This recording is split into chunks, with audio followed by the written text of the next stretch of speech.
Welcome to our channel. Shivaratri తర్వాత సూర్యగ్రహణంతో ఈ రాశుల వారి పంట పండబోతుంది.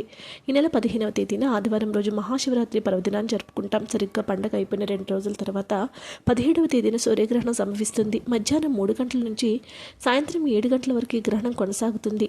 మన దేశంలో కనిపించకపోయినప్పటికీ ఇతర దేశాలపై ప్రభావం ఉంటుందని పండితులు తెలియజేస్తూ ఉన్నారు.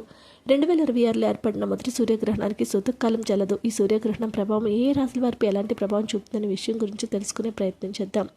తులారాశివారు కొత్త ఉద్యోగాలు పొందుతారు. వీరికి అద్భుతమైన అవకాశాలు చేతికి వస్తాయి. ఆస్తుల పరంగా కూడా కలిసి వచ్చే అవకాశం ఉంది. అనుకోకుండా జరిగే పెద్ద పెద్ద ప్రమాదాల బారి నుంచి బయటపడతారు. ఆర్థికంగా బాగుంటుంది. డబ్బులు కూడా భారీగా పొందుతారు. ఆధ్యాత్మిక వాతావరణంపై ఎక్కువ మొగ్గు చూపుతారు. ధనుసు రాశి వారు సులభంగా డబ్బు సంపాదించుకునే వారికి సమయం మంచి మంచి అవకాశాలు ఇస్తుంది. కొత్తగా వ్యాపారాలు ప్రారంభించాలన్న వారికి ముందడుగు వేస్తారు. ఇది అనుకూలంగా ఉండే సమయము. ఇంటితో పాటు కొత్త వస్తువులు కూడా కొనుగోలు చేస్తారు. ఇల్లు లేదంటే వాహనాన్ని కూడా కొనుగోలు చేసే అవకాశం ఉంది. మిథున రాశి వారికి ఆర్థికంగా గతంలో కంటే ఇప్పుడు బలపడతారు. ఖర్చులు కూడా తగ్గుతాయి.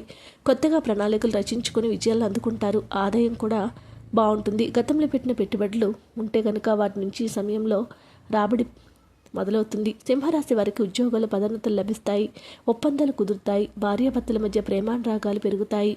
డబ్బు పరంగా వీరికి సమయం చాలా అనుకూలంగా ఉంటుంది. అన్ని సానుకూలంగా జరుగుతాయి. కుటుంబ సభ్యులతో కలిసి తీర్థయాత్రలకు వెళ్తారు. అన్ని విధాలుగా కూడా ఈ రాశి వారికి బాగుంటుంది. వీడియోని లైక్ చేయండి. మరిన్ని వీడియోస్ కోసం మా ఛానల్ సబ్స్క్రైబ్ చేసుకోండి.